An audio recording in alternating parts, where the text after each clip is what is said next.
My sister Sophia looked radiant in her white gown, all lace and pearls and 23-year-old optimism. I watched from my assigned seat at table 12. The family overflow section, tucked near the kitchen doors where the catering staff rushed past with trays of champagne I couldn't afford to drink. The Grand Marquis Ballroom in downtown Chicago was everything a wedding venue should be. Crystal chandeliers, marble floors, floor-to-ceiling windows overlooking the city lights. The kind of place that whispered old money and new beginnings. Security had already been paged from the front desk. The badge check had flagged him, and 2 guards were on their way. I'd left Lily with Camilla 3 hours ago, my 5-year-old daughter's disappointed face still fresh in my mind. She'd wanted to come, to wear the burgundy dress we'd found at the thrift store, to see Aunt Sophia get married. But Camilla, my best friend and lifesaver, had convinced me otherwise. Formal weddings and kindergartners didn't mix well.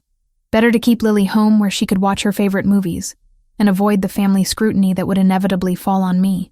The scrutiny had started the moment I walked through the doors at 7:30. Alone, 28 years old, single mother, wearing a dress I'd bought 2 years ago that still looked decent if you didn't examine the hem too closely. My cousin Vanessa had swept past me in the receiving line, her designer maternity gown showing off a 7-month pregnancy that she wore like a crown. Her husband, my ex-husband, had given me a nod so brief it barely qualified as acknowledgement. Tyler, the man who'd walked out when the pregnancy test came back positive, who'd married my wealthy cousin 6 months later, who now stood across the ballroom looking like he'd never made the biggest mistake of his life. Meanwhile, I worked 12-hour shifts at Ann and Robert H. Lurie Children's Hospital of Chicago, came home to a daughter who asked why she didn't have a daddy, and tried not to calculate how many extra shifts I'd need to cover next month's rent. "Jessica, darling, you came alone?" My mother's voice carried that particular tone that managed to sound concerned and disappointed simultaneously. She'd appeared at my table during the cocktail hour, my father trailing behind her with the same uncomfortable expression he always wore when forced to acknowledge his daughter's failures. "We'd hoped you might bring someone. There are several eligible men here from the Martinelli family. You remember them, don't you? They own that restaurant chain." "I'm fine, Mom." I'd forced a smile I didn't feel. "Lily sends her love to Sophia."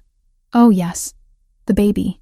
My mother's use of the word baby for my 5-year-old daughter spoke volumes. "Camilla's watching her, I assume? Such a shame you can't afford a real nanny." They'd moved on before I could respond, circulating among guests who actually mattered. Family who'd made something of themselves. My older sister Lauren and her surgeon husband. Cousins with graduate degrees and stock portfolios. And then there was me, the pediatric nurse who'd dropped out of med school when she got pregnant, who lived in a 1-bedroom apartment in a neighborhood that was optimistically described as up and coming. I tapped 911 and left the line open in my pocket, letting the dispatcher triangulate while the building's doorman was alerted by a neighbor's text. Giovanni begged me not to formalize a report yet, not until we knew which faction would retaliate fastest. Dinner had been interminable. 7 courses of food I barely tasted while conversations swirled around me. The couple to my left discussed their vacation home in Aspen.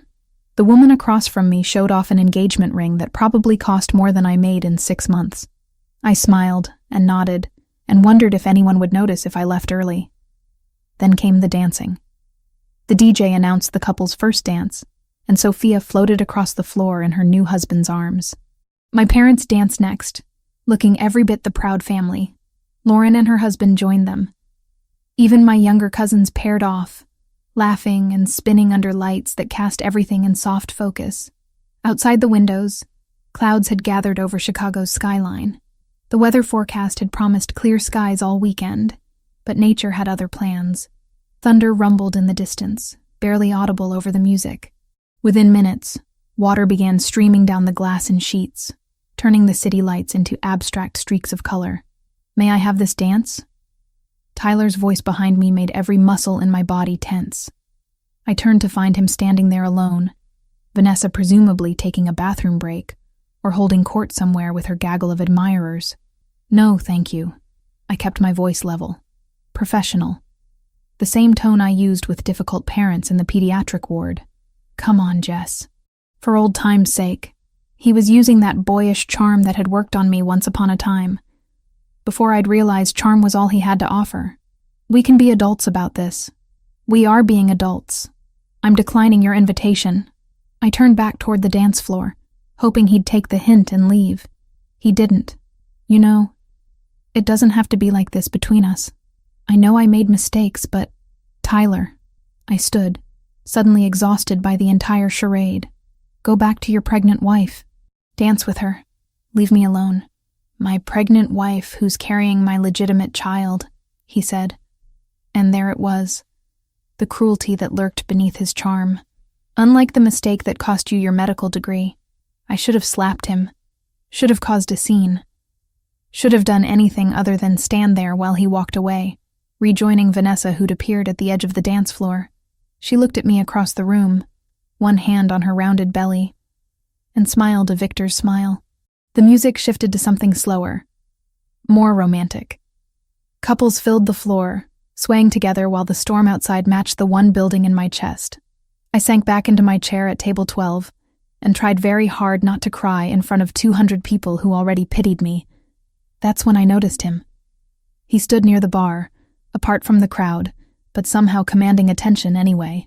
Tall, maybe 6'3", with dark hair cut short, and a body that suggested he spent serious time in a gym. His suit was black and perfectly tailored, the kind of quality you didn't find in department stores. But it was his face that held my attention. Sharp cheekbones. A jaw that could have been carved from stone. And eyes that, even from across the ballroom, seemed to see straight through every defense I'd spent years constructing. He was watching me. Not subtly. Not with the passing curiosity of a stranger at a wedding. He was studying me with an intensity that should have made me uncomfortable, but instead sent a completely different kind of shiver down my spine. I looked away first, heat rising in my cheeks. When I glanced back, he was speaking with someone from the groom's family.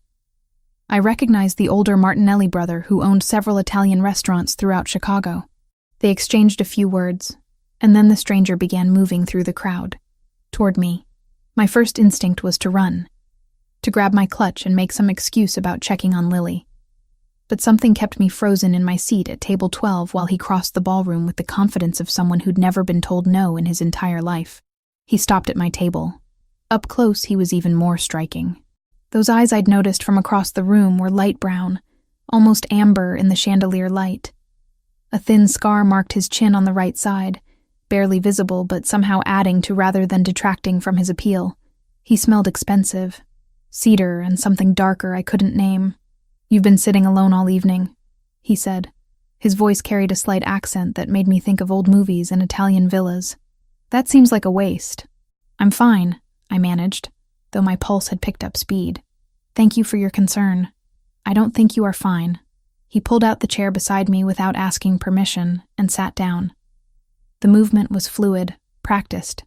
I think you're miserable, and trying very hard not to show it.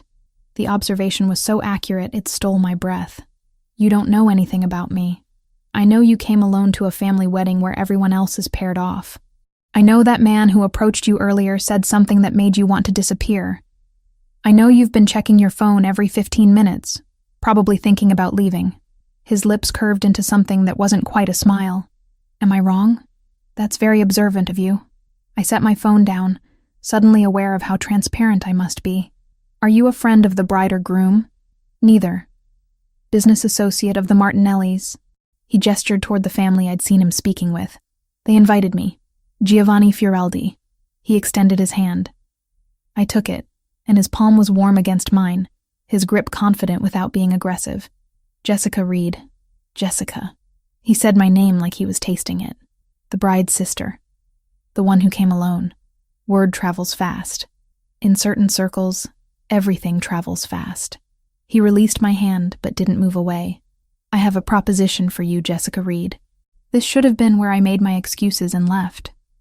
Where I remembered I was a single mother with responsibilities and bills, and no room in my life for mysterious strangers with expensive suits and dangerous eyes. Instead, I heard myself say, "What kind of proposition?" Giovanni leaned closer, his voice dropping low enough that only I could hear over the music. Dance with me. Pretend to be my wife for the rest of the evening. Let everyone here see that you're not alone, not pitied, not forgotten. I stared at him. You want me to pretend to be married to you? To a complete stranger? Why not? It solves both our problems. His expression remained neutral, but something flickered in those amber eyes. My family is relentless about wanting me to settle down. Your family clearly enjoys reminding you that you're single. We could help each other. That's insane. Perhaps. He stood, offering his hand again. But the next song is starting, and your ex-husband is watching us from across the room with a very interesting expression on his face. So what do you say, Jessica? Will you dance with me and let everyone think you belong to someone who actually appreciates you? The smart answer was no. The responsible answer was no. The safe answer was definitely no. I took his hand and stood. One dance. That's all. His smile was devastating. We'll see about that. Giovanni led me onto the dance floor with the confidence of someone who'd done this 1,000 times before. His hand settled at the small of my back, warm through the thin fabric of my dress, while his other hand clasped mine with surprising gentleness. For a man built like he could break things without effort, his touch was remarkably controlled. You dance well, I said as we began moving to the music. He moved like someone who'd been trained, each step precise and effortless. My mother insisted on lessons when I was young. She believed a man should know how to lead properly.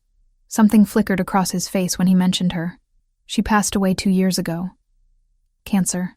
I'm sorry. The words felt inadequate, but they were all I had. She would have liked you.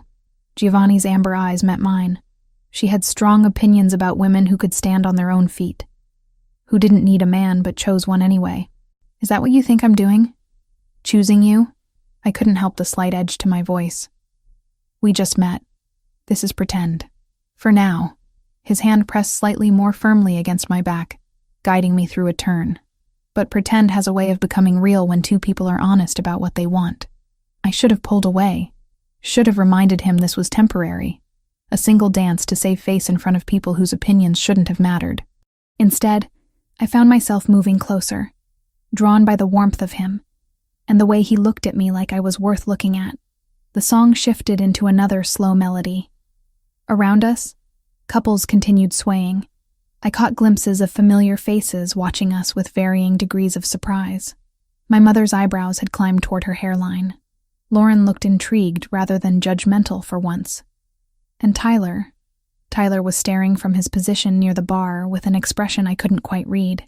Your ex-husband is very interested in our dance, Giovanni observed quietly. How do you know he's my ex? The way he looked at you when he approached earlier.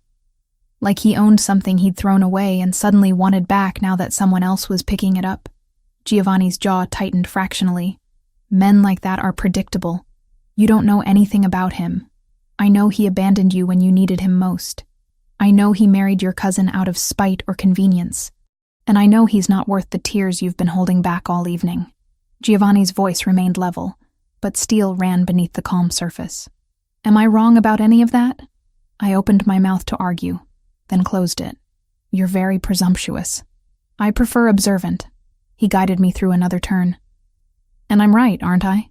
Being right doesn't give you the right to say whatever you want. No, but being honest does. We danced in silence for a moment before he spoke again. I apologize if I've overstepped. It's a fault of mine. I see problems and I want to fix them. I'm not a problem that needs fixing. No. You're a woman who deserves better than what life has dealt her recently. His thumb traced a small circle against my back. The gesture unconscious and somehow intimate. Let me give you that. Just for tonight. The song ended. Applause rippled through the ballroom. Giovanni released me slowly, as if reluctant to let go, then offered his arm. Shall we return to your table? I believe your family will have questions. They did. The moment we sat down, Giovanni pulling out my chair with the ease of someone raised with old-world manners, my cousin Sandra descended on us like a hawk spotting prey. Jessica, you didn't mention you were bringing someone. Her smile was predatory. Aren't you going to introduce us? This is Giovanni Fioraldi, I said, trying to sound casual. Giovanni, this is my cousin Sandra. A pleasure. Giovanni's smile was polite and gave nothing away. Your family throws beautiful weddings.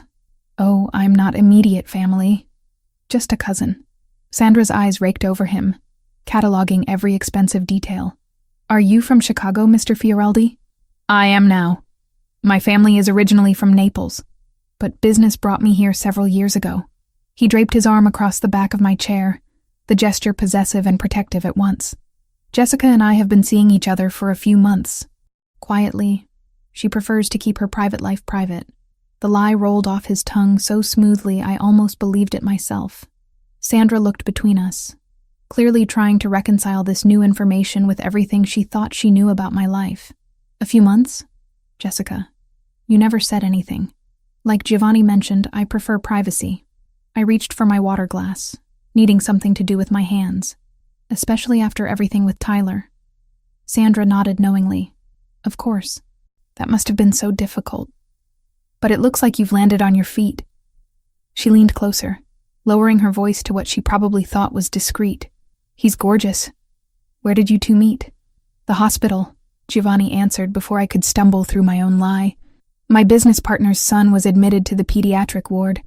Jessica was his nurse. She saved his life with her quick thinking during a complication." He looked at me with such apparent affection that my breath caught. "I asked her to coffee to thank her. She said no 3 times before finally agreeing." "That sounds like Jessica." Sandra laughed. "Always so serious." More family members approached throughout the evening. Giovanni handled each interrogation with the same effortless charm, weaving details into our fake relationship that sounded entirely believable. He remembered everything I'd told him during our dance and incorporated it seamlessly. When my aunt asked about my daughter, he knew Lily's name and age without hesitation, mentioned her love of drawing and how bright she was for 5 years old. "You're very good at this," I murmured when we finally had a moment alone. The reception had moved into the later hours, guests loosening up as the alcohol flowed and the dancing grew less formal. "At lying?" Giovanni's mouth curved. "It's a necessary skill in my world." "What world is that exactly?" "You said business, but you never specified what kind." "Import and export, among other things." His hand found mine on the table, fingers lacing through mine. "I own several restaurants throughout Chicago. The Martinelli family supplies some of our ingredients through their connections. That's why I was invited tonight." "Restaurants?" I studied his face, looking for tells. "That's it? Would you prefer if I said I was something more dangerous?" His thumb traced circles on my palm. "Would that make this more exciting for you?" "This isn't about excitement." I tried to pull my hand away, but he held firm. Not aggressive, just insistent. "This is about getting through one evening without being the family charity case." "You're not a charity case, Jessica. You're a woman who works 12-hour shifts taking care of sick children, who raises a daughter alone, who still manages to look beautiful even when you're exhausted and surrounded by people who don't appreciate you." His voice dropped lower. "That's not charity. That's strength." The intensity in his gaze made my skin flush. Before I could respond, a presence loomed over our table. I looked up to find Tyler standing there, Vanessa notably absent. "Can we talk?" Tyler's eyes were on me, pointedly ignoring Giovanni. "Outside, just for a minute. I don't think... It's fine." Giovanni released my hand and stood. "I need to speak with the Martinellis anyway." "Take your time." He walked away before I could protest, leaving me alone with the man who'd broken every promise he'd ever made to me. Tyler sat in Giovanni's vacated chair, his cologne overwhelming in its familiarity. "Who is that guy?" Tyler demanded without preamble. "And don't give me the hospital story. That's obviously bullshit." "Why would it be bullshit?" "I work at a hospital. People meet there all the time." "Because you would have mentioned him. You tell Camilla everything, and Camilla can't keep a secret from anyone." Tyler leaned closer. "I've been asking around. Nobody's heard of any Giovanni Fioraldi in the medical community. He's not in the medical community. His business partner's son was a patient." I stood, suddenly exhausted by this entire conversation. "And frankly, Tyler, who I'm seeing is none of your business. You made that clear when you walked out while I was pregnant. That was different. I wasn't ready to be a father." "But you're ready now? With Vanessa?" I gestured toward where his wife stood across the ballroom, one hand resting on her pregnant belly. "Or is this baby more legitimate because she can afford the life you wanted?" Tyler's face darkened. "Don't act like you're better than us. You're the one showing up with some stranger, pretending you've moved on. Maybe I have moved on. The words felt true as I said them, even though Giovanni was a fabrication, a convenient fiction to get through one night. Maybe I'm finally happy. Happy? Tyler laughed, harsh and bitter. Jess, look at your life. You're a single mother living paycheck to paycheck. You work yourself half to death and still can't afford decent childcare. That guy in the expensive suit? He's not going to stick around when he realizes what a mess your life actually is. The words hit their target, each one a reminder of everything I already knew. But before I could respond, Giovanni reappeared at my side. Is there a problem? His voice was silk over steel. No problem. Tyler stood. Just catching up with my ex-wife. Then you're finished catching up.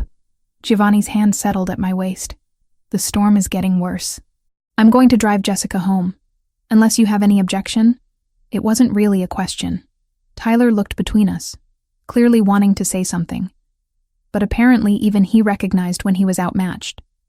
He walked away without another word. I can call a car, I said once Tyler was gone.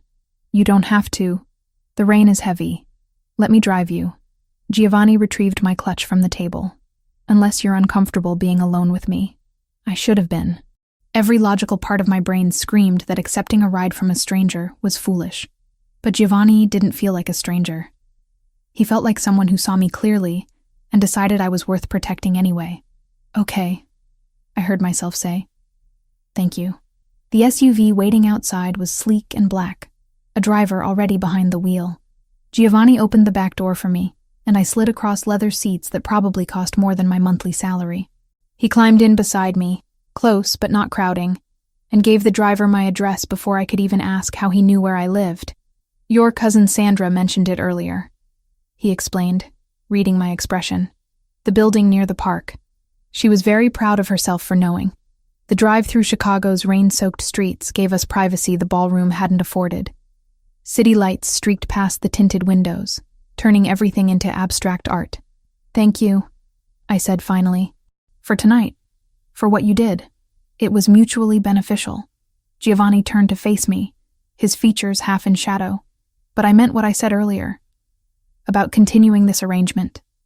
For a few weeks, until your family stops asking questions, and mine stops pressuring me about marriage. That's insane. You said that before. And yet you agreed to dance with me. His hand found mine in the darkness between us. Think about it practically, Jessica. You need breathing room from family expectations. I need the same. We can help each other. By lying to everyone we know. By giving ourselves space to exist without constant judgment. He squeezed my hand gently. A few weeks, that's all. After that, we can stage a quiet breakup. No one gets hurt. Everyone gets relief. I knew I should say no. Knew this was a terrible idea that could only end badly. But sitting in that car, still feeling the ghost of his hand at my back from our dance, I found myself considering it. I have a 5-year-old daughter, I said finally. She can't know about this. I won't confuse her with fake relationships. Agreed. This stays between adults, and if either of us wants out, we walk away. No drama, of course. Giovanni reached into his jacket and withdrew a business card. Think about it. Call me if you decide you want to take me up on the offer. The car pulled up to my building. Giovanni walked me to the door despite the rain, waited until I was inside, then returned to his vehicle. I watched from the lobby as the SUV disappeared into Chicago's stormy night. The card in my hand felt heavier than it should. I should throw it away. Should forget the whole evening and go back to my normal life of 12-hour shifts and mounting bills and family dinners, where I was everyone's favorite example of what not to do. Instead, I tucked the card into my clutch and headed upstairs, already knowing I was going to make a terrible decision. Monday morning arrived with the sharp buzz of my alarm at 6. I dragged myself out of bed after 3 hours of restless sleep, my mind still replaying Saturday night in fragments. Giovanni's hand at my back. The way Tyler's face had darkened when he saw us together. That business card, burning a hole in my wallet where I'd tucked it despite every logical reason to throw it away.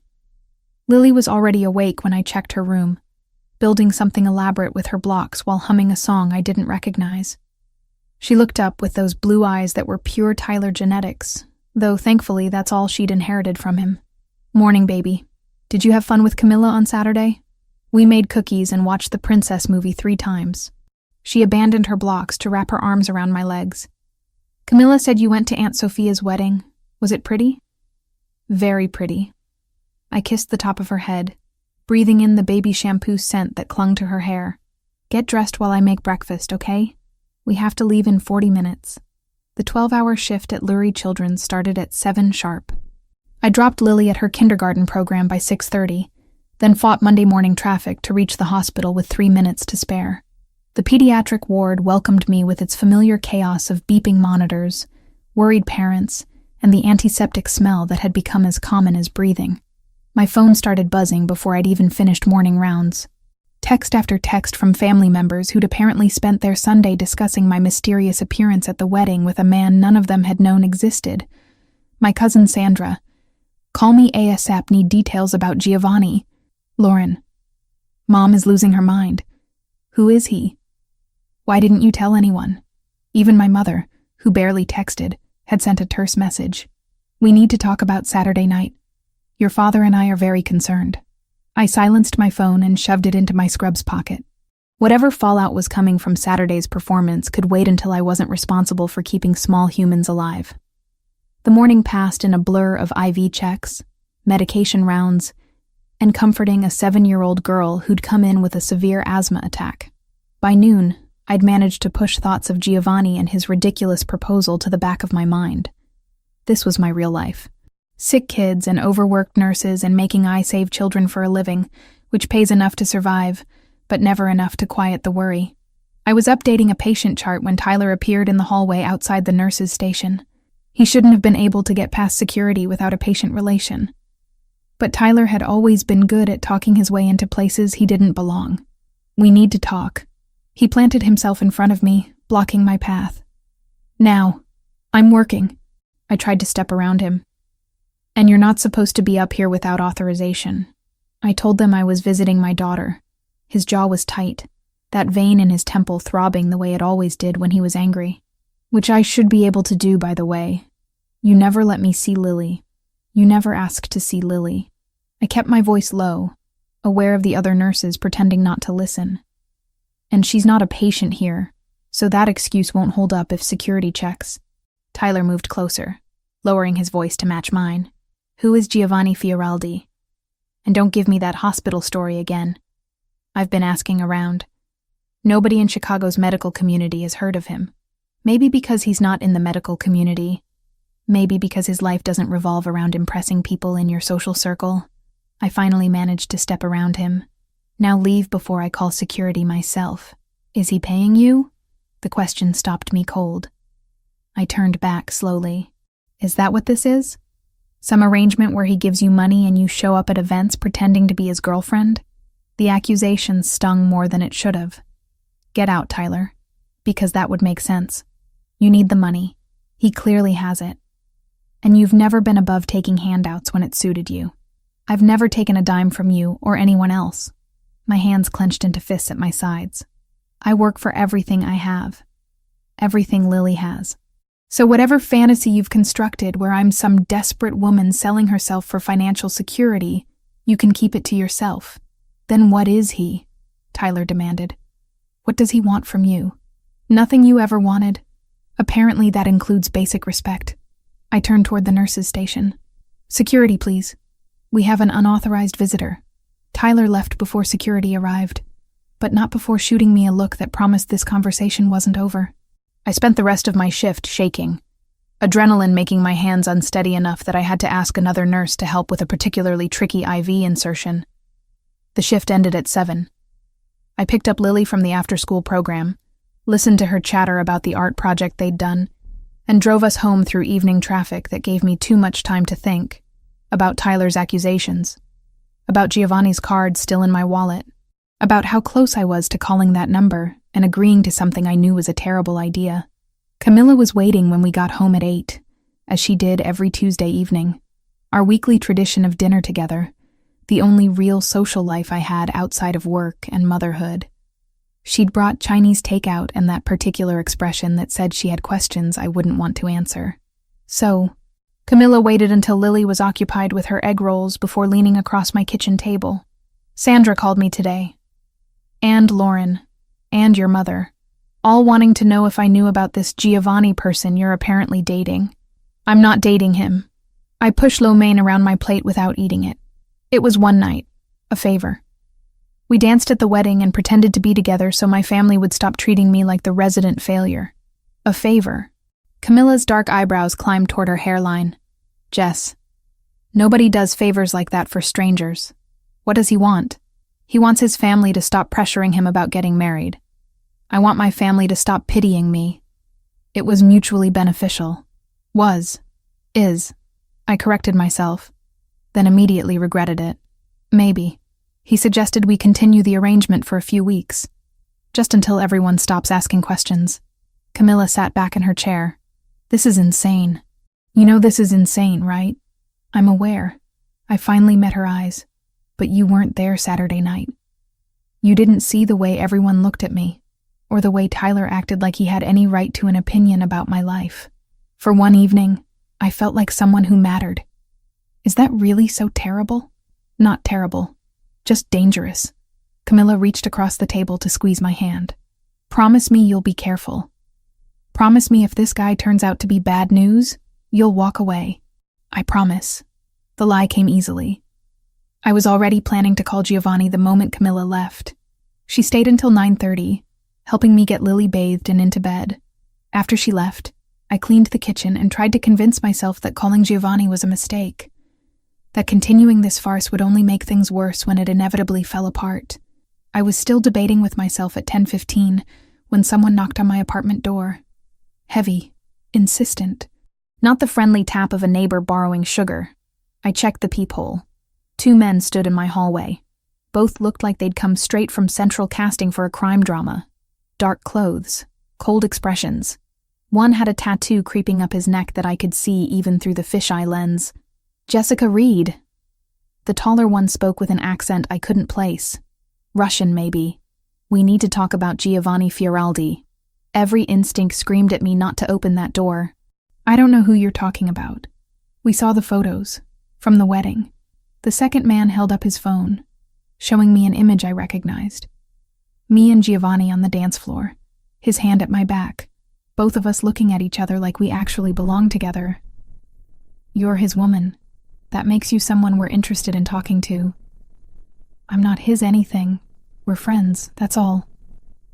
My hand found my phone in my pocket. And if you don't leave, I'm calling the police. Call them.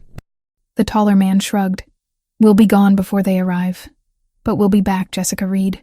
And next time, we hope you'll be more cooperative. Mr. Volkov doesn't like being ignored. I was done being a currency. If they had ever used my name to trade favors, I needed to be present to bankrupt its value. I wore a thin underlayer panel under my coat and left a driver idling, engine warm, phone on speaker to a doctor who owed Giovanni a favor. They walked away before I could respond. I stood frozen behind my locked door, heart hammering, phone clutched in my shaking hand. I had no idea who Mr. Volkov was or what these men wanted with Giovanni. But I knew with bone-deep certainty that I'd just stumbled into something far more dangerous than a fake relationship. I pulled Giovanni's card from my wallet, stared at the number embossed in silver against black cardstock. This was the moment to walk away, to tell him whatever arrangement he'd been imagining wouldn't work, because strange men were showing up at my door, asking questions I couldn't answer. Instead, I dialed. He answered on the second ring.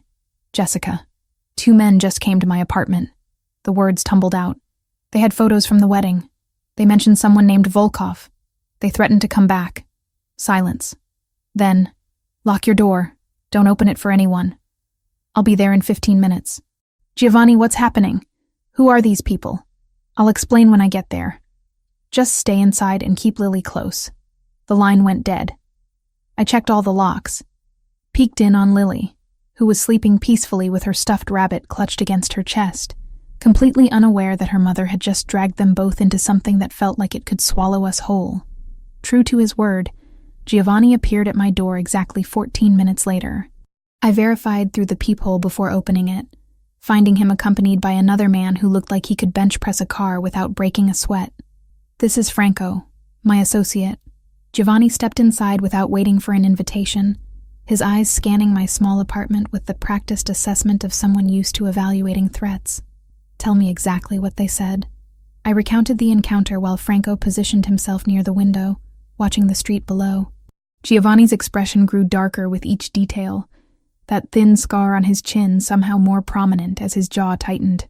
"The Bratva," he said finally. "Russian organization. They've been pushing into territories that don't belong to them. Someone sent them photos from the wedding. Told them you're connected to me." "Connected how? We barely know each other." But even as I said it, I remembered that dance, the way he'd looked at me, how easy it had been to forget the whole thing was staged. They don't care about facts. They care about leverage. Giovanni moved to the window beside Franco, speaking to him in rapid Italian before turning back to me. "This is my fault. I should have anticipated this. What do they want?" "To use you to get to me, to pressure me into giving ground in negotiations I can't afford to lose." His eyes met mine. "I'm sorry, Jessica. This wasn't supposed to touch you." "Then maybe we should end this now. Tell them it was fake, that I mean nothing to you." "It's too late for that." Franco spoke up for the first time. "They've already decided your leverage. Whether the relationship is real or not doesn't matter." I sank onto my couch, legs suddenly unable to hold me. "So what happens now?" Giovanni crossed to kneel in front of me, bringing us eye to eye. "Now I keep you safe. You and Lily both. But you need to trust me." "Can you do that?" I should have said no. Should have told him to leave and take his dangerous world with him. Should have called the police and let them handle whatever mess I'd accidentally stepped into. Instead, I looked into those amber eyes and heard myself say, yes. Within 30 minutes, I'd packed bags for Lily and myself while she slept through it all, blissfully unaware that her mother had accidentally dragged them into a war between organized crime factions. Camilla arrived 20 minutes after I called her, eyes wide with fear, but moving with the efficiency of someone who'd spent 5 years helping me navigate crises. "Tell me this is temporary," she whispered as we gathered Lily's favorite toys and books. "Tell me you're not really involved with whatever this is. It's supposed to be temporary." I stuffed clothes into a duffel bag without bothering to fold them. It was supposed to be a fake relationship for a few weeks. Now apparently the Russian mob thinks I'm leverage. The Russian mob. Camilla sat down hard on Lily's bed. "Jesus, Jess. What have you gotten yourself into?" "I don't know." My hands shook as I zipped the bag closed. "But Giovanni says he can keep us safe. That's all I care about right now." Giovanni's penthouse occupied the top 2 floors of a building in Chicago's Gold Coast neighborhood. The address alone probably cost more than I'd make in 10 years. Franco drove us there in an SUV with tinted windows, taking a route that seemed designed to lose anyone who might be following. Giovanni rode in a second vehicle with additional security I hadn't even known existed until tonight. The elevator required a key card to access the penthouse levels. When the doors opened, I stepped into a space that looked like it belonged in an architectural magazine. Floor-to-ceiling windows overlooked Lake Michigan. Modern furniture in neutral tones. Art on the walls that I suspected wasn't prints. Everything pristine and expensive and absolutely nothing like the cramped 1-bedroom apartment Lily and I called home. The guest rooms are on the 2nd floor. Giovanni gestured toward a floating staircase. 3 bedrooms, all with private bathrooms. Take whichever you prefer. Camilla, there's a room for you as well. I'm staying too? Camilla looked between us. Until we're certain the threat has passed, yes. Giovanni's tone left no room for argument. Anyone connected to Jessica is potentially at risk. That includes you. How long are we talking? Days? Weeks? I adjusted my grip on the bag containing Lily's things. I have to work. Lily has school. We have lives that don't stop just because... I've already arranged coverage for your shifts at the hospital. Giovanni cut me off gently. Called in a favor with the hospital administrator. You're on paid family emergency leave for the next 2 weeks. Lily's school has been notified that she's dealing with a family situation. A private tutor will come here daily to ensure she doesn't fall behind. You had no right to do that without asking me. I had every right to keep you alive. His amber eyes held mine. This is my world, Jessica. My rules. And my rules say we don't take chances with civilians who get caught in crossfire because of decisions I made. Lily stirred in my arms, making a small, sleepy sound. Giovanni's expression softened immediately. Let's get her settled. We can argue about my overreach in the morning. The bedroom he led us to was easily twice the size of my apartment's living room. A king bed dominated one wall, dressed in linens that probably had a thread count I couldn't fathom. An ensuite bathroom featured a shower with multiple heads and a soaking tub. Lily's eyes opened briefly as I laid her on the bed, taking in the unfamiliar surroundings with the confused acceptance of a 5-year-old woken in the middle of the night. Where are we? She mumbled. At a friend's house, baby. We're having a sleepover. I brushed hair from her forehead. Go back to sleep, okay? She was out again within seconds, clutching her stuffed rabbit. Giovanni stood in the doorway, watching us with an expression I couldn't quite read. She's beautiful, he said quietly. She has your eyes. She has her father's everything else. I tucked the blanket around her shoulders, which is probably for the best. At least she got his cheekbones. I doubt that's the best she got. Giovanni stepped into the room, moving with surprising quiet for someone his size. He stopped beside the bed, looking down at Lily with genuine interest, rather than the polite disinterest most childless adults showed. How old did you say she was? 5. She'll be 6 in March. I smoothed the blanket one more time, needing something to do with my hands. She's smart. Top of her class in reading. Loves drawing and dinosaurs and asking questions I don't always know how to answer. Like what? Like why her daddy doesn't come see her? Or why some kids have 2 parents and she only has 1. The words came out rougher than I intended. She stopped asking as much after Tyler got remarried. I think even at 5, she understood that ship had sailed. Giovanni's jaw tightened. He's a fool. He's a lot of things. Fool is probably the kindest. We stood there in silence, watching Lily sleep. It felt strangely intimate, this shared vigil over my daughter, like we were partners in her protection rather than strangers thrown together by circumstances neither of us had planned. I should let you rest. Giovanni moved toward the door. If you need anything, there's an intercom system. Just press the button and someone will respond. Giovanni, I stopped him before he could leave. Thank you for all of this. I know I don't fully understand what's happening or why, but thank you for keeping her safe. Something flickered in his eyes. I'll always keep her safe, Jessica. Both of you. That's a promise. The next 3 days blurred into a surreal existence that felt nothing like my real life. I woke Wednesday morning to find Lily already up and exploring the penthouse with the fearless curiosity of childhood. Camilla was in the kitchen making breakfast while Giovanni conducted a meeting via phone in his study, speaking rapid Italian that sounded both beautiful and vaguely threatening. A pediatrician arrived at 10 to give Lily a complete checkup. I stood by, reflexively ready to intervene, but the doctor was gentle and thorough, and clearly accustomed to working with anxious mothers. Giovanni appeared halfway through the exam, asking intelligent questions about Lily's vaccination schedule and whether her recent cold had fully resolved. You remember I mentioned a cold? I asked after the doctor left, giving Lily a clean bill of health. You told me she'd missed school 2 weeks ago because of it. At the wedding. Giovanni handed Lily a tablet loaded with educational games. I pay attention when people tell me things, Jessica.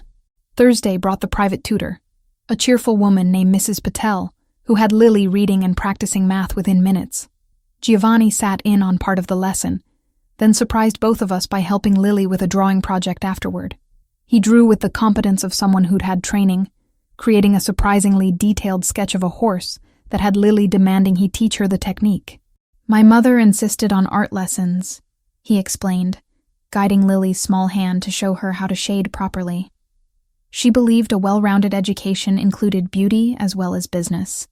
I watched from the kitchen where Camilla and I were pretending to discuss meal planning while actually observing Giovanni with my daughter, the way he crouched to her level when speaking to her, how he praised her efforts without condescending, the patience he showed when she asked the same question 3 times in different ways. He's good with her, Camilla murmured. Surprisingly good. I know. That scared me more than the Russian mob somehow. because Lily was already asking when we'd visit Mr. Giovanni's house again, already drawing pictures that included a tall man with dark hair standing beside us, already filling a father-shaped hole I'd tried for 5 years to pretend didn't exist. The sexual tension I'd felt at the wedding intensified with proximity. Giovanni worked from home those 3 days, conducting business from his study while I tried to occupy Lily and avoid dwelling on how aware I was of him in every room. The way he moved, how he smelled like cedar and expensive soap. The timbre of his voice when he spoke Italian on the phone, passionate and commanding in ways that made my skin flush. We'd have dinner together each evening, the 4 of us around his massive dining table. Giovanni would ask Lily about her day, listen with genuine interest to her rambling stories about the tutor and the games she'd played with Camilla. Then, after Lily went to bed, we'd sit on his terrace overlooking the lake and talk about things that had nothing to do with fake relationships or Russian threats. He told me about his mother, Sophia, who died when he was 33, how cancer had stolen her slowly, giving him months to say goodbye but never enough time, how she'd made him promise to find someone who challenged him, who wouldn't just accept his world, but would push him to be better within it. She would have liked you, he said Thursday night, our 3rd evening on the terrace. She had strong opinions about women who stood on their own feet, who worked for what they had. She came from nothing, you know. Married my father when she was 19 and turned herself into the kind of woman who could hold her own in his world. What world is that? I'd been wanting to ask since Tuesday night. You keep referring to your business, but you've never actually told me what you do. Giovanni took a long sip of the wine he'd been nursing. I own restaurants. 4 locations throughout Chicago, all Italian cuisine. That much is true and legal. But I also oversee operations that aren't listed on any business license, territory that my father secured and I've maintained, arrangements with other organizations that keep Chicago running smoothly for those who know where to look. Your Mafia. It wasn't a question. I prefer to think of it as community organization with flexible ethics.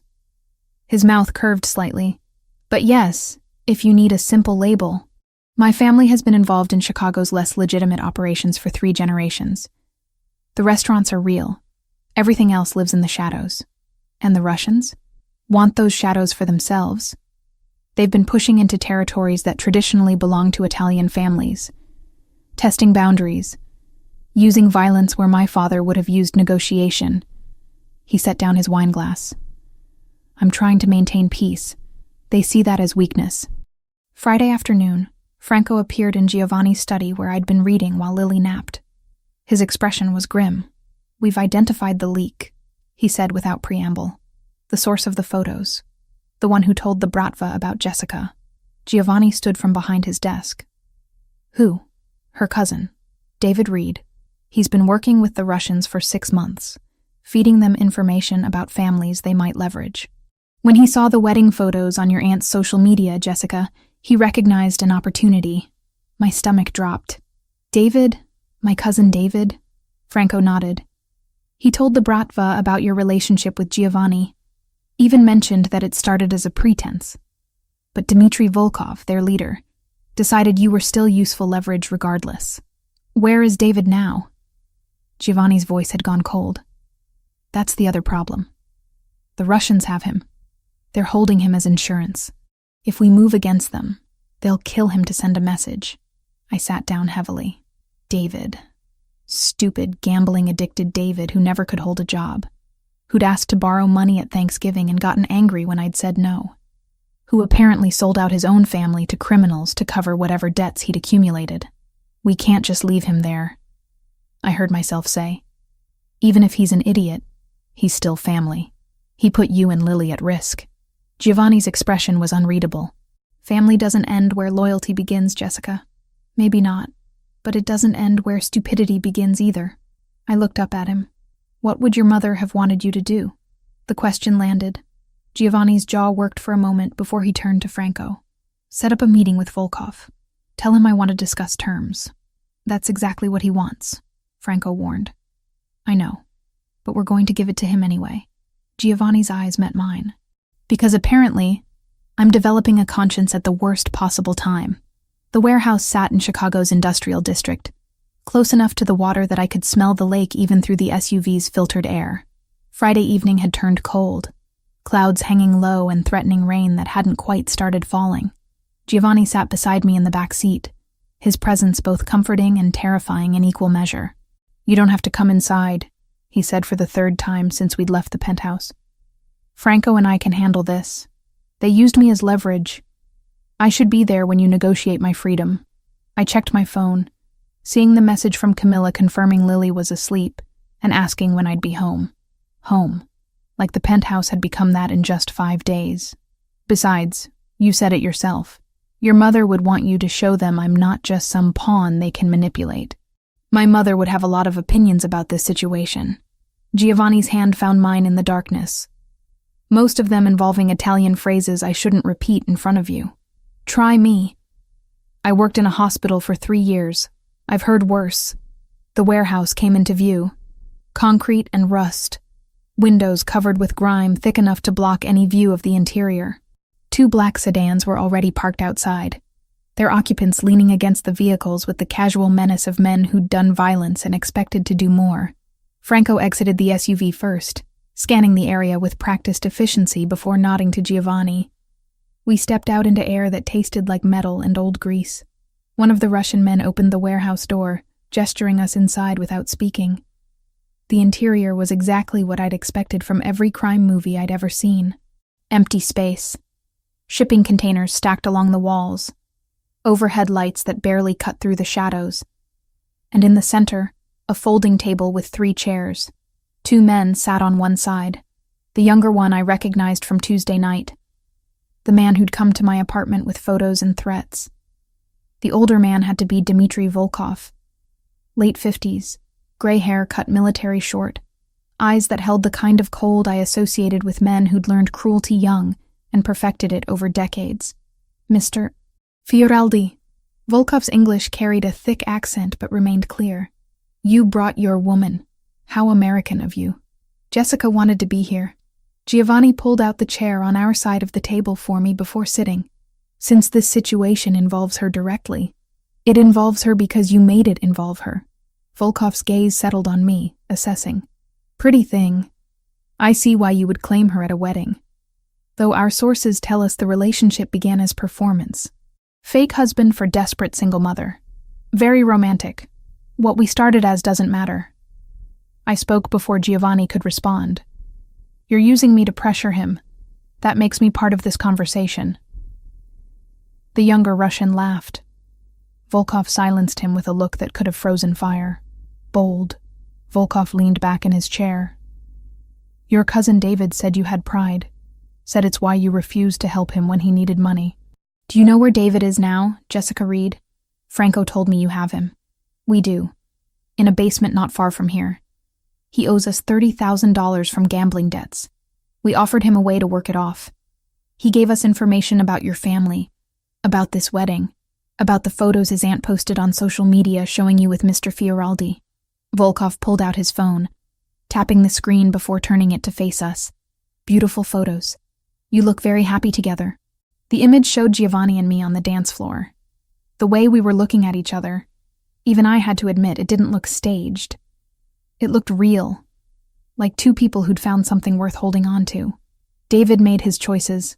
Giovanni's voice carried steel beneath the calm surface. What he owes you is between you and him. But Jessica is between you and me. Volkov pocketed his phone. And that makes her valuable. So let's discuss terms. You have territory in the financial district that we want. 3 blocks. You give us those blocks. We release David. And we forget about using pretty nurses as leverage. No. The word came from me before I'd consciously decided to speak. Both men turned to look at me with identical expressions of surprise. You don't get to threaten people's families and then negotiate like that's reasonable behavior. Jessica, Giovanni started. No. I stood, adrenaline overriding every survival instinct that screamed at me to stay quiet. You want to intimidate Giovanni? Fine, that's your world. But you came to my apartment. You threatened my home where my 5-year-old daughter sleeps. You're holding my idiot cousin who made terrible decisions but doesn't deserve whatever you're doing to him in that basement. My hands braced against the table. What kind of men threaten children? What kind of organization builds power by terrorizing women in their own homes? Volkov stared at me. The warehouse had gone silent, except for the distant sound of traffic outside. You think you can shame me? His voice remained level, but something dangerous flickered in his eyes. We are not in business of shame, Miss Reed. We are in business of results. Then here's a result for you. I'm not afraid of you anymore. The lie tasted like copper, but I forced the words out. You wanted me to be leverage? You wanted Giovanni to cave because he's protecting me? Well, congratulations. You've made me understand exactly what kind of people you are. And I'm telling you right now, I'd rather watch everything fall apart than give you 1 inch of what you want through fear. Giovanni stood slowly, positioning himself slightly in front of me. Jessica speaks for both of us, but I'll offer you something better than capitulation. You want territory? Take the 3 blocks in the financial district. But in exchange, the Bratva agrees to a formal peace treaty. No more civilian threats. No more kidnapping cousins. No more showing up at apartments where children live. You would give us what we want? Volkov looked between us, clearly trying to find the trap. I would give you something I was already planning to phase out. Those 3 blocks are scheduled for major redevelopment. Commercial property values are about to tank when the city announces the new zoning laws next month. Giovanni's expression remained neutral. You want them? Take them. Deal with the headache of managing them when they become worthless. Meanwhile, we establish clear boundaries. You stay on your side. We stay on ours. And civilians remain off limits for both organizations. Volkov was quiet for a long moment. Then he looked at me again. Your woman has courage. Foolish courage, but courage nonetheless. He stood. We accept your terms. 3 blocks. Peace treaty. Civilians are off limits. He extended his hand to Giovanni.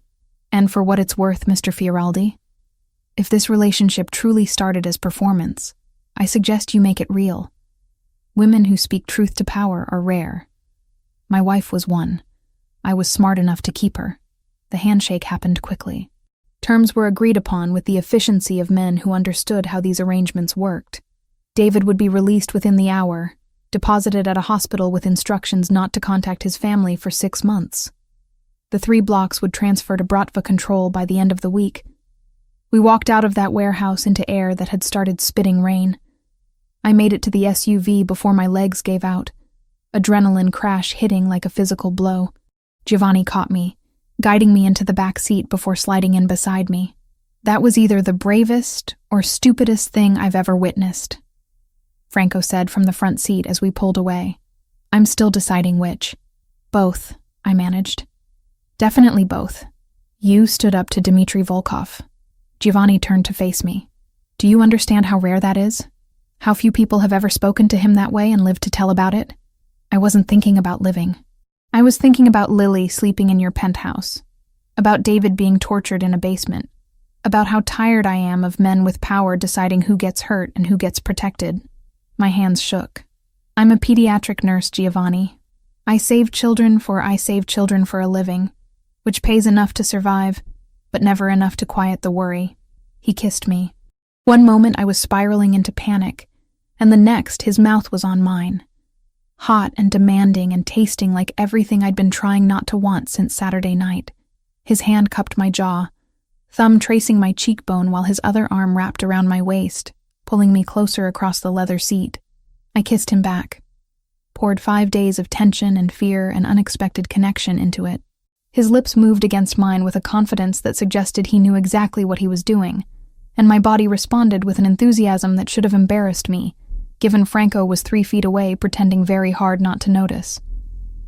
When we finally broke apart, both breathing hard, Giovanni rested his forehead against mine. I've wanted to do that since you looked up at me from table 12 and agreed to dance, he said quietly. Since you stood in my penthouse holding your daughter and told me you didn't trust easily, but you'd trust me with her safety. Since you just stood in a warehouse and told a Russian mob boss that he couldn't threaten children in your city. Your city, I corrected. This is your world, not mine. Maybe. But you just proved you can stand in it without being swallowed. His thumb brushed across my lower lip. Jessica, this stopped being fake somewhere between Saturday and tonight. You know that, right? I did know. Had known since watching him draw horses with Lily, since he'd held my hand while talking about his mother, since I'd fallen asleep on his terrace listening to him speak Italian on the phone and feeling safer than I had in 5 years. "This is complicated," I whispered.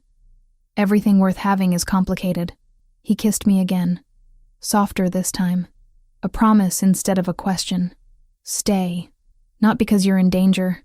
Not because of some arrangement we made at a wedding. Stay because you want to see where this goes when it's real." The SUV pulled up to the penthouse building. Franco cleared his throat quietly, a reminder that we had an audience and a 5-year-old waiting upstairs. "I have a daughter," I said. "If this falls apart, it's not just me who gets hurt. Then we make sure it doesn't fall apart." Giovanni helped me out of the vehicle. "One day at a time. One decision at a time. Starting with you deciding that what happened tonight changed things." We rode the elevator in silence. Camilla met us at the door, took one look at my face, and asked 0 questions. She grabbed her jacket and let Franco drive her home, leaving Giovanni and me standing in his living room at midnight with the weight of what just happened settling between us. "I should check on Lily," I said. "You should." He didn't move to stop me. "But Jessica, think about what I said. About staying. Not as a guest. As someone who belongs here." I went upstairs to find Lily sleeping peacefully, completely unaware that her mother had just negotiated with criminals and kissed a man who made her forget every reason why she shouldn't. I watched her breathe. This perfect thing I'd created with a man who'd never deserved her, and tried to figure out if I was brave enough to risk both our hearts on someone who actually might. Downstairs, Giovanni waited. Upstairs, my daughter slept. And somewhere between those 2 floors, I made a decision that terrified me more than any Russian mobster ever could. I was falling in love with Giovanni Fioraldi, and for the first time since Tyler walked out, I was going to let myself see where that fall might lead. Sunday morning light filtered through the penthouse windows, waking me before my alarm. I'd spent most of the night replaying Friday's kiss. The warehouse. Dmitry Volkov's calculating eyes. The way Giovanni had looked at me when he said this stopped being fake somewhere along the way. I found him in the kitchen making coffee, already dressed despite it being barely 8. Lily was still asleep upstairs, giving us a rare moment of privacy. "We need to talk," he said, handing me a mug. "About what happens next." I was thinking the same thing. I wrapped my hands around the warm ceramic. This whole arrangement was supposed to be temporary. A few weeks of pretending until our families backed off. But now it's complicated. Giovanni leaned against the counter, studying me with those amber eyes that saw too much. "Franco informed me this morning that David was released from the hospital. He's been told to stay away from Chicago for 6 months. The Bratva threat is neutralized. The peace treaty is holding, which means you and Lily are safe to return to your normal lives." The words should have brought relief. Instead, they felt like a door closing. "So that's it? Threat over? Arrangement ended?" I tried to keep my voice neutral. "Thank you for the hospitality. See you around?" That's one option. Giovanni set down his coffee. "Or I can offer you another one. Franco has contacts who specialize in creating new identities. Clean documents, new city, new life. I can give you and Lily complete protection. Set you up somewhere far from Chicago where neither Tyler nor anyone from my world can touch you. Financial security. Fresh start. Everything you'd need. You're offering to make us disappear." The realization hit like cold water. To get us away from you. To give you a choice that doesn't involve staying near danger just because you feel obligated. His expression remained carefully neutral. "I brought you into this mess, Jessica. The least I can do is give you a clean exit." Before I could respond, small footsteps pounded down the stairs. Lily appeared in her pajamas, hair wild from sleep, clutching her stuffed rabbit. "Morning, Mom." "Morning, Mr. Giovanni." She climbed onto a stool at the kitchen island. "Are we having pancakes?" "Mr. Giovanni makes really good pancakes." "I can make pancakes," Giovanni said, already pulling ingredients from the refrigerator. "Chocolate chip or blueberry?" "Both." Lily bounced in her seat. "Mom, can we stay here forever? I like it here. And Mr. Giovanni said he'd teach me to draw buildings today." My heart cracked. "Baby, we've been imposing on Mr. Giovanni's hospitality. We can't stay forever." "Why not?" She looked between us with 5-year-old logic. He has lots of rooms. And he doesn't mind, do you, Mr. Giovanni? Giovanni met my eyes over Lily's head. I don't mind at all. Lily, sweetie, go wash your hands before breakfast, I said gently. She hopped off the stool and scampered toward the bathroom, leaving us alone again. She's already attached to you, I said quietly. That's exactly what I was afraid of. If we leave now, she'll ask questions I don't know how to answer. Then don't leave. Giovanni began mixing pancake batter with practiced efficiency. Stay. Figure out what this could be when it's not about protection or arrangements. When it's just about 2 people who might actually want to see where this goes. You run a criminal organization, Giovanni. You negotiate with Russian mobsters. You have enemies who would use me and Lily as leverage if they knew we meant something to you. My hands tightened around the coffee mug. How am I supposed to build a life around that kind of danger? By understanding that my world isn't separate from who I am. It's part of me. But so is the man who makes pancakes for your daughter and wants to teach her architecture. The man who stayed up 3 nights running security checks to make sure you could sleep safely. The man who would burn down half of Chicago before letting anyone hurt you. He poured batter onto the griddle. I'm not asking you to love the criminal. I'm asking if you can love the whole complicated mess of who I actually am. Lily returned before I could answer, chattering about the drawing lesson, and could she please have extra chocolate chips. We ate breakfast together like a family, and the domesticity of it terrified me more than any warehouse confrontation. Because this felt right, natural. Like we'd been doing this for years instead of days. After breakfast, I made a decision. I'm going to work tomorrow. Back to my regular shift at the hospital. Giovanni looked up sharply. That might not be wise. The treaty with the Bratva is new. We don't know. I need to do this, I interrupted. I need to prove to myself that I can have a normal life. That I'm not just hiding in your penthouse waiting for the next threat. If this is going to work, if we're going to work, I have to maintain some part of who I was before all this. He studied me for a long moment. Then you'll have a driver. And security at the hospital. Non-negotiable. Fine. I'd learned to pick my battles. But invisible security. I don't want armed guards following me through the pediatric ward. Monday morning arrived with familiar routine. I dropped Lily at kindergarten, kissed her goodbye, and headed to Lurie Children's for my first shift in over a week. The hospital greeted me with its usual chaos. Sick children, worried parents. The antiseptic smell and beeping monitors that had become my second home. My supervisor pulled me aside first thing. Jessica, good to see you back. How's the family emergency? Resolved. Thank you for being understanding. Of course. We were actually contacted by one of our major donors about your situation. Generous man. Made sure your position was protected while you were gone. She smiled knowingly. New boyfriend must have connections. I didn't correct her. Easier to let people assume whatever they wanted than try to explain the truth. The shift passed in familiar rhythm. IV checks, medication rounds, comforting a 3-year-old with pneumonia.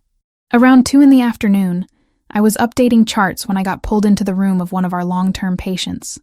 7-year-old Marcus had been fighting leukemia for 8 months. He was in for his latest round of chemo, weak, but still somehow optimistic. Nurse Jessica, he brightened when I entered. You're back. I missed you. I missed you too, buddy. I checked his vitals, noting them in his chart. How are you feeling today? Tired, but Mom says I'm a fighter. He picked at the hospital blanket. Nurse Jessica, can I ask you something? Always. Do you believe in happy endings? Like in the movies? The question hit harder than it should have. I sat on the edge of his bed, choosing my words carefully. I believe happy endings are possible when people are brave enough to fight for them. Even when things get scary. Even when it seems easier to give up. My mom says that too. She says we have to be brave. And Marcus looked at me with eyes too old for 7. Are you being brave about something, Nurse Jessica? Out of the mouths of children. Yeah, Marcus, I think I am. Then you'll get your happy ending. Just like me. His confidence was absolute. We're both fighters. I left his room with tears stinging my eyes, and a clarity I hadn't felt in days. Marcus was fighting for his life every single day, and here I was, hesitating to fight for my own happiness, because it came wrapped in complications. My shift ended at 7, I walked to the parking garage, texting Giovanni that I was heading out. The October evening had turned cold, my breath visible in the dim light of the concrete structure. The garage cameras caught everything, and hospital security walked in 30 seconds after he fled. That's when Tyler appeared, stepping out from between two cars. "We need to talk." His voice was tight with barely controlled anger. "About your new boyfriend and the very interesting information I've been gathering about him." "Tyler, I'm not doing this." I moved toward my car. "Go home to your pregnant wife." He grabbed my arm. Not hard enough to hurt, but firm enough to stop me. Giovanni Fioraldi owns 4 Italian restaurants, also suspected of running organized crime operations throughout Chicago's financial district. Did you know that? Or did you just see money and decide your morals were negotiable? Let go of me. I pulled my arm free. Who I date is none of your business. It is when you're exposing my daughter to criminals. Tyler stepped closer. That's right. She's still my daughter, even if you've done everything possible to erase me from her life. And I will not let you drag her into some mobster's world. Your daughter, rage I'd been suppressing for 5 years, erupted. You walked out when I was pregnant. You married my cousin. You've never asked to see Lily, never paid a dime of support, never showed the slightest interest in being her father. You don't get to suddenly care about her safety when it's convenient for your righteous indignation. I care enough to protect her from making the same mistakes you did, getting involved with the wrong kind of man, ruining your future. Tyler's face twisted with something ugly. I'm going to the police. I'm going to tell them everything I know about Fioraldi. And when he's arrested, I'm filing for custody of Lily, proving you're an unfit mother who exposes children to danger. Cold fear replaced anger. You can't do that. Watch me. Tyler turned to leave. Stay away from him, Jess, or lose everything. That won't be necessary. Giovanni's voice cut through the garage like a knife. He emerged from the shadows near the elevator, Franco beside him. Both men moved with the dangerous grace of predators who'd found prey. Tyler's face went pale. This is harassment. I'll call security. Please do. Giovanni stopped a few feet away, hands in his pockets, posture relaxed but eyes glacial. I'd love to explain to hospital security why you're threatening my girlfriend in a parking garage after grabbing her forcibly. I barely touched her. The security cameras will tell a different story. Franco gestured toward the corner where a camera was indeed positioned. Chicago takes assault seriously, even when it's an ex-husband who can't accept that he no longer has control. You can't threaten me. But Tyler's voice wavered. I'm not threatening you. Giovanni stepped forward. I'm informing you of consequences. Franco? Franco pulled an envelope from his jacket. Tyler James Mitchell. Inside, you'll find a very detailed accounting of your failure to pay child support for Lily Reed. 5 years of documented abandonment. A legal petition for full back payment plus interest, totaling approximately $43,000. And a restraining order that will be filed if you continue to harass Jessica. Tyler snatched the envelope. This is bullshit. I never agreed to pay support, because you abandoned them before she could file. Giovanni's voice was ice. But abandonment doesn't erase responsibility. My lawyer is very thorough. He's prepared to pursue this through every legal channel available. And trust me, Tyler, you don't want to go to war with someone who has better lawyers than you have excuses. You're threatening me with legal action? Tyler looked between them. I'll fight this. Please do. Giovanni smiled, and it was terrifying. Drag it through court. Let a judge examine your complete absence from your daughter's life. Let them see how you married Jessica's cousin 6 months after walking out on a pregnant woman. Let them decide who the unfit parent actually is. You can't. I can. And I will. But here's an alternative. Giovanni's voice softened fractionally. Walk away. Leave Jessica alone. Stop pretending you suddenly care about Lily after 5 years of complete indifference. Do that. And these documents never get filed. You go back to your life, and we never have this conversation again. The silence stretched. Tyler looked at the envelope, then at me, then back to Giovanni. Fine. He threw the envelope on the ground. Keep her. Keep both of them. But when this all falls apart, don't come crying to me. He walked away, footsteps echoing through the garage. Giovanni waited until Tyler's car started and drove away before turning to me. "Are you okay?" I wasn't. I was shaking, adrenaline crashing through my system. "You had him investigated, had lawyers draw up documents. When?" The moment I realized he was going to be a problem. Giovanni picked up the envelope Tyler had discarded. "I don't wait for threats to materialize, Jessica. I eliminate them before they can hurt people I care about. And what happens when the threat is you?" The words came out harsher than intended. "When your world is what puts Lily in danger, then I'll eliminate that threat too." His eyes held mine. "Even if that means eliminating myself from your life. But you have to make that choice, Jessica. I can't make it for you." Franco cleared his throat. "I'll wait in the car. Give you two some privacy." We stood alone in the cold parking garage while I tried to figure out what I wanted, what I could live with, what risks were worth taking and which ones would break us. "Take me home," I said finally. "To the penthouse. We need to talk." Giovanni nodded, offering his arm. I took it, and we walked to his SUV together, while I tried to figure out how to explain that I'd already made my choice. And it terrified me more than any threat Tyler could ever pose. 2 weeks passed in a blur of new routines and careful negotiations between my old life and this new one we were building. I'd moved most of my clothes to the penthouse but kept my apartment, using it as a quiet space when I needed to think, or when Lily had playdates with school friends whose parents didn't need to know about the complicated man in our lives. Giovanni proved remarkably adaptable to the chaos of living with a 5-year-old. He learned that Lily needed exactly 3 bedtime stories, that she refused to eat vegetables unless they were hidden in pasta sauce, and that Tuesday mornings were always harder because she missed her weekend freedom. He attended a parent-teacher conference with me, sitting in a chair designed for someone half his size, while Mrs. Rodriguez praised Lily's progress in reading. "She's a bright girl," the teacher had said, looking between us with obvious approval. "It's wonderful to see her thriving with both parents involved." I hadn't corrected the assumption. Neither had Giovanni. Camila adapted to the new arrangement with surprising grace. She continued watching Lily after school, but now one of Giovanni's drivers picked them both up and brought them to whichever location I was working from. The penthouse or occasionally my old apartment when I needed the familiarity. The driver, a quiet man named Anthony who treated Lily like a beloved niece, became part of our extended family.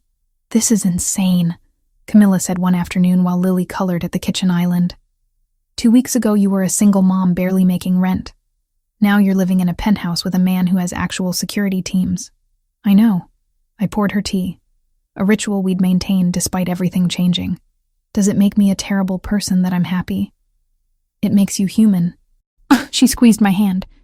"But be careful, Jess. Happiness this sudden can disappear just as fast." My family's reaction had been more complicated. My mother called daily, torn between pride that I'd landed someone successful and concern about how little she actually knew about Giovanni.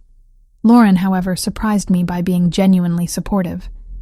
She'd invited us to dinner Saturday night to celebrate her 32nd birthday at Giovanni's newest restaurant in River North. "I want to get to know him properly," she'd said when she called. "Not as the mysterious man from Sophia's wedding, but as the person who's making my sister smile again." Saturday evening arrived with October cold that promised winter wasn't far behind. I dressed carefully in a forest green dress that Giovanni had insisted on buying despite my protests about him spending money on me. Lily wore burgundy velvet, her hair in braids that had taken me 40 minutes to perfect. "You look beautiful," Giovanni said when we met him in the living room. He wore charcoal gray, no tie, the top button of his shirt undone in that way that made him look simultaneously elegant and dangerous. "Both of you. Mr. Giovanni, are we going to your restaurant?" Lily bounced excitedly. "The one with the really good breadsticks." "A different one. This one specializes in Northern Italian cuisine." He crouched to her level. "But I made sure the chef prepared special breadsticks just for you." The restaurant, Fioraldi's River North, occupied a corner building with floor-to-ceiling windows overlooking the Chicago River. Warm light spilled onto the sidewalk, and even from outside I could hear the gentle buzz of conversation and laughter. Giovanni had reserved a private dining room for the family dinner, giving us space away from the main restaurant. Lauren and her husband Daniel arrived first. My sister looked elegant as always, her dark hair styled in waves that probably cost more than my weekly grocery budget. But her smile when she hugged me was genuine. "Happy birthday," I said, handing her the gift I'd spent too long selecting, a first edition of her favorite childhood book that I'd found at a used bookstore. "Jess." She opened it carefully, eyes going wide. "This must have cost." "It didn't. I know a guy." I winked. "The important thing is you love it." Daniel shook Giovanni's hand with the assessing grip of a surgeon who spent his days holding people's lives in his hands. "Good to finally meet you properly. Lauren's been very curious." As she should be. Giovanni's response was smooth. I'd be suspicious too if my sister suddenly appeared with someone new. My parents arrived next. My father uncomfortable in a suit he clearly didn't wear often. My mother already scanning the room with critical eyes. They'd met Giovanni briefly at Sophia's wedding, but this was different. This was them evaluating whether the man dating their daughter was worthy. "Mr. and Mrs. Reed." Giovanni greeted them with old-world courtesy. "Thank you for joining us to celebrate Lauren's birthday." "It's your restaurant," my mother said, accepting his hand. "We should be thanking you for hosting." Sophia and her new husband arrived fashionably late, glowing with newlywed happiness. The last to enter was Vanessa, her pregnancy now impossible to ignore at 8 months. She came alone, Tyler notably absent, and the sight of her made my chest tighten with complicated emotions. "Jessica." She kissed my cheek with perfunctory affection. "You look well. So do you." It wasn't entirely true. She looked exhausted, the kind of bone-deep tired that went beyond pregnancy. "How are you feeling?" "Large, uncomfortable. Ready for this to be over." Her hand rested on her swollen belly. "Tyler sends his regrets. Business trip." The lie was obvious. Tyler was avoiding this dinner specifically to avoid Giovanni and me. Part of me was grateful. Part of me wanted him to see what he'd walked away from. Dinner was served in courses, each more exquisite than the last. Giovanni had clearly instructed his chef to impress, and they'd succeeded. The conversation flowed easily once the initial awkwardness faded. My father, who rarely spoke about anything personal, found himself discussing architecture with Giovanni. Lauren and Daniel asked intelligent questions about the restaurant business. Even my mother seemed charmed by the way Giovanni ensured everyone's wine glass stayed full, and how he'd arranged for Lily to have her own special mocktail in a fancy glass. But it was watching Giovanni with Lily that seemed to win them over completely. She'd grown sleepy after dinner, curling against his side on the upholstered bench. He'd adjusted automatically, one arm around her small shoulders, continuing his conversation with my father, while absently stroking her hair, in a gesture so natural it looked like something he'd done 1,000 times before. "He's good with her," Lauren murmured to me when we stepped away to use the restroom. I didn't expect that. Neither did I. I checked my reflection, smoothing my dress. But he is. He's patient and kind, and he treats her like she matters. Because she does matter. To him. Lauren met my eyes in the mirror. "Jess, I've been worried about you for years. Watching you work yourself to exhaustion, raising Lily alone, never letting anyone help. But seeing you tonight, you're different. Lighter. Like you're finally letting yourself be happy. I'm trying." My throat tightened. "Is that okay? Am I allowed to be happy with someone like him?" "Someone like him." Lauren turned to face me fully. "You mean someone successful who treats you with respect? Who clearly adores your daughter? Who looked at our judgmental family and decided you were worth navigating all that drama?" She squeezed my shoulders. "Jess, he's not the problem. Tyler was the problem. Mom's expectations were the problem. You thinking you didn't deserve better was the problem." We returned to find dessert being served, an elaborate tiramisu birthday cake that had Lily's eyes going wide with delight. Lauren blew out her candles surrounded by family, and for the first time in 5 years, I didn't feel like the outsider. I felt like I belonged. Vanessa left shortly after cake, claiming exhaustion, but before she went, she stopped beside my chair. "I'm glad you're happy," she said quietly. "I mean that.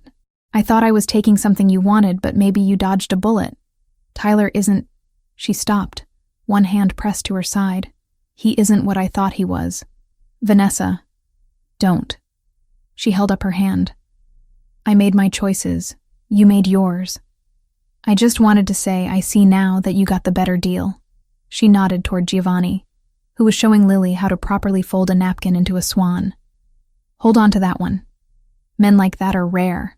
She was gone before I could respond, leaving me with questions I didn't know how to ask, and sympathy I hadn't expected to feel. The evening wound down slowly. My parents thanked Giovanni profusely, my father even going so far as to suggest they should have dinner again soon. Sophia and her husband invited us to a double date. Lauren hugged me tight and whispered that she approved completely. We drove home through Chicago's glittering nightscape, Lily asleep in her car seat between us in the back of the SUV. Giovanni's hand found mine across the space, fingers lacing together in the darkness. "Your family likes me," he said, sounding faintly surprised. "They love you. There's a difference." I squeezed his hand. "You charmed them, especially my mother, which I didn't think was possible. I had help." He nodded toward Lily. "Hard to dislike someone when their daughter's already claimed me as hers. Is that what she did? She told your mother tonight that I taught her to draw buildings and that she's going to be an architect like her mommy when she grows up." His voice carried warmth I was learning to recognize. "Then she announced that I was her favorite grown-up after you and Camilla." My heart cracked open a little wider. "Giovanni, I know what you're going to say. That we need to be careful. That she's already too attached. That if this doesn't work out, she'll be devastated." He looked at me in the dim light from passing street lamps. "But Jessica, what if it does work out? What if this is what it looks like when 3 people accidentally become a family?" I didn't have an answer to that. But watching him carry Lily upstairs later, tucking her into bed with the practiced care of someone who'd done it before, I started to believe that maybe, just maybe, we were building something that could last. That night, after Lily was asleep and the penthouse was quiet, Giovanni found me on the terrace overlooking the lake. "Thank you," he said, wrapping his arms around me from behind, "for letting me into your life, for trusting me with her, for giving us a chance even when every logical reason said you shouldn't. Thank you for making it impossible not to." I leaned back against his chest. "For the past 2 weeks. For tonight. For every moment you prove that fairy tales might actually exist if you're brave enough to believe in them." We stood there watching Chicago's lights reflect off the water, and I let myself imagine a future where this wasn't temporary, where the man holding me wasn't just someone I was falling for, but someone I'd already fallen for, where my daughter would grow up with a father figure who chose to be there instead of one who'd walked away. 2 weeks. That's all it had been since the warehouse confrontation. Since Giovanni had first suggested making this real, but time didn't matter when something felt this right. When coming home meant walking into a penthouse where a man waited who looked at me like I hung the moon, and a daughter slept peacefully upstairs because she finally felt safe. Maybe Camilla was right. Maybe happiness this sudden could disappear just as fast. But tonight, wrapped in Giovanni's arms under Chicago's October sky, I decided that risk was worth taking, because some things, some people, were worth fighting for. And Giovanni Fioraldi, with his dangerous world and gentle hands and the way he loved my daughter like she'd always been his, was absolutely worth it. The following Saturday evening arrived with a crispness that promised Chicago's winter wasn't far off. 3 weeks had passed since Sophia's wedding. 3 weeks that felt simultaneously like a lifetime, and no time at all. Giovanni had insisted on hosting a formal dinner at his flagship restaurant in the Gold Coast, Fioraldi's on Astor, to celebrate what he cryptically called new beginnings. I'd learned over the past weeks that Giovanni's idea of formal meant reserving the entire second floor of his most exclusive establishment. The one with a Michelin star and a 6-month waiting list for reservations. The one where even Chicago's elite had to call in favors to secure a table. "You didn't have to close the whole floor," I'd protested when he told me his plans. "I wanted privacy for what I have planned." His expression had been unreadable, that particular mask he wore when he was hiding something. Trust me. So here I stood in the penthouse bedroom we now shared, zipping Lily into a velvet dress the color of burgundy wine, while trying to calm the butterflies rioting in my stomach. Something about tonight felt different, significant in ways I couldn't quite articulate. "Mom, you're going to mess up my hair." Lily squirmed away from my fidgeting hands. Mr. Giovanni said I have an important job tonight and I need to look perfect. An important job? I straightened her collar. What kind of job? It's a secret. Her blue eyes sparkled with the particular joy of a 5-year-old entrusted with classified information. But it's a really good secret. The best secret ever. Giovanni appeared in the doorway, devastatingly handsome in a charcoal suit that probably cost more than my old car. His amber eyes swept over us both with open appreciation. My two favorite people, looking absolutely beautiful. He crouched to Lily's level. Are you ready for your special assignment tonight? Yes. She bounced on her toes. I practiced all week like you said.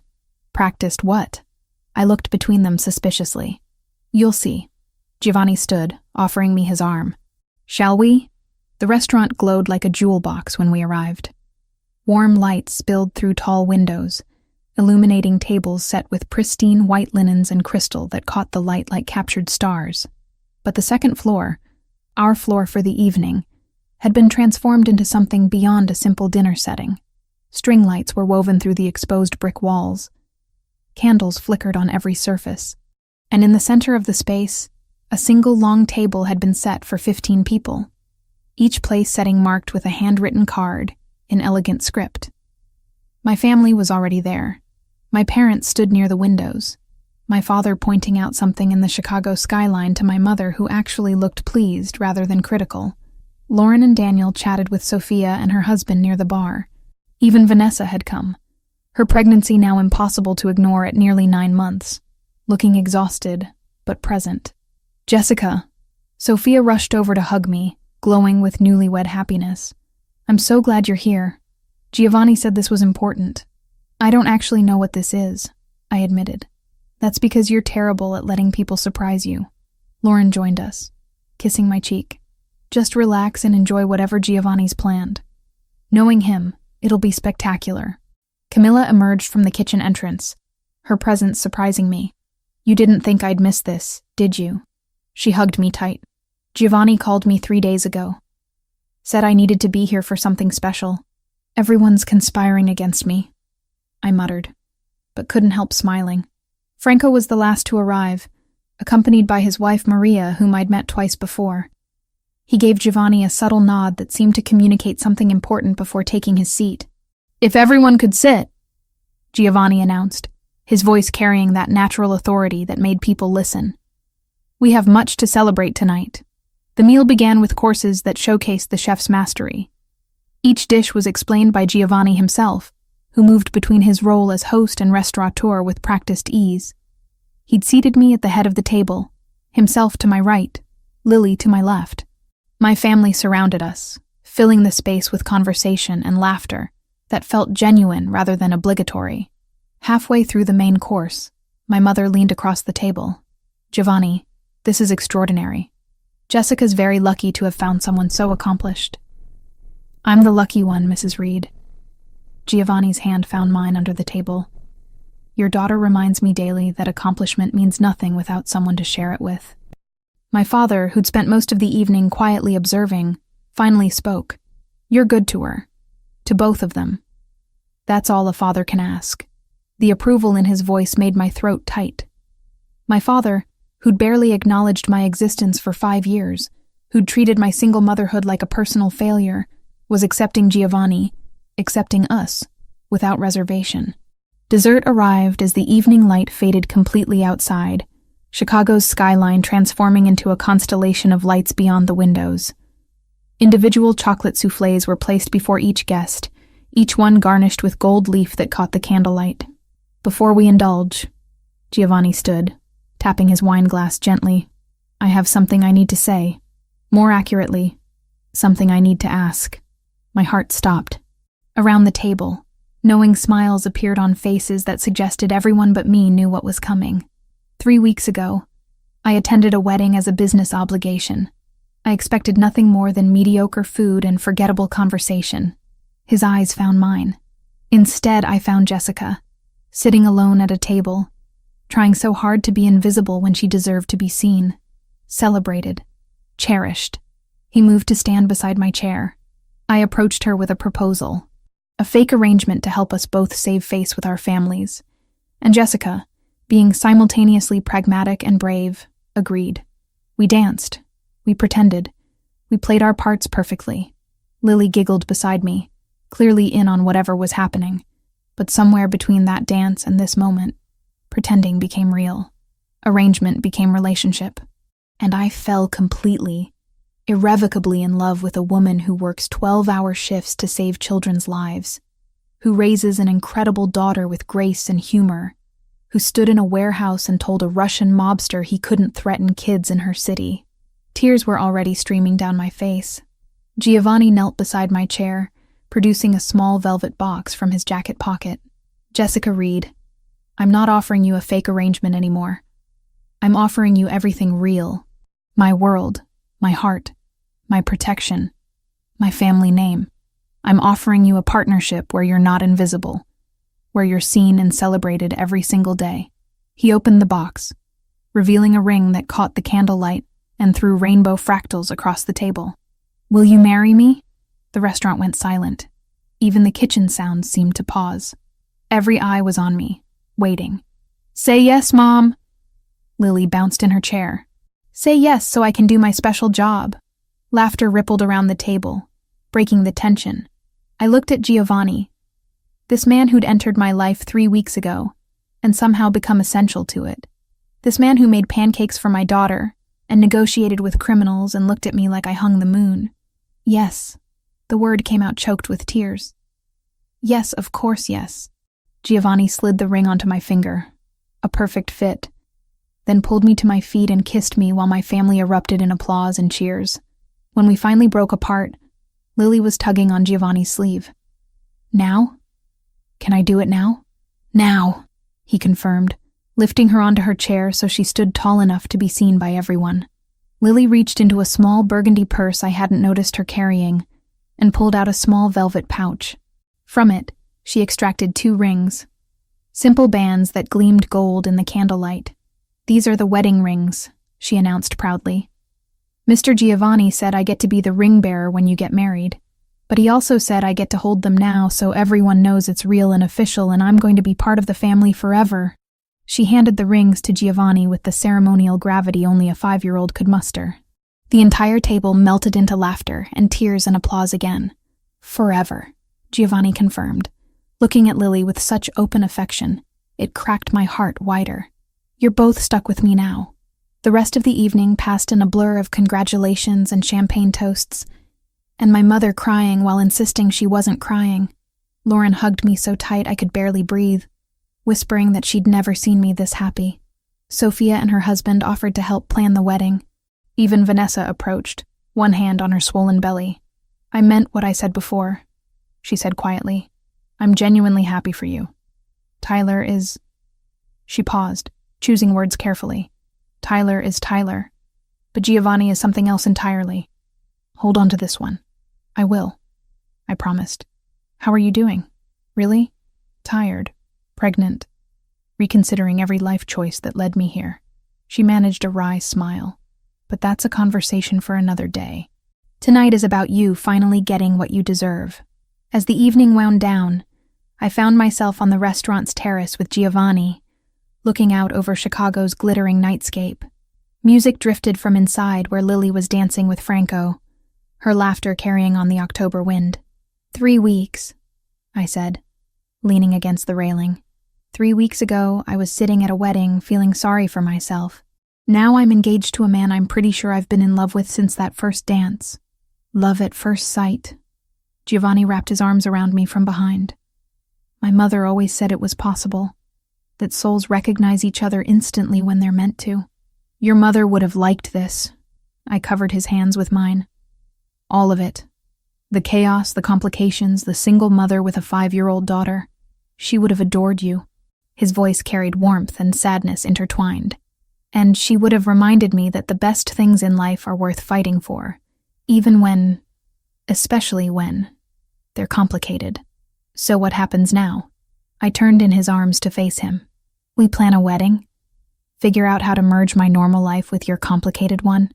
Explain to Lily that her new stepfather runs restaurants and also has very serious meetings with very serious people? We take it one day at a time. He kissed my forehead.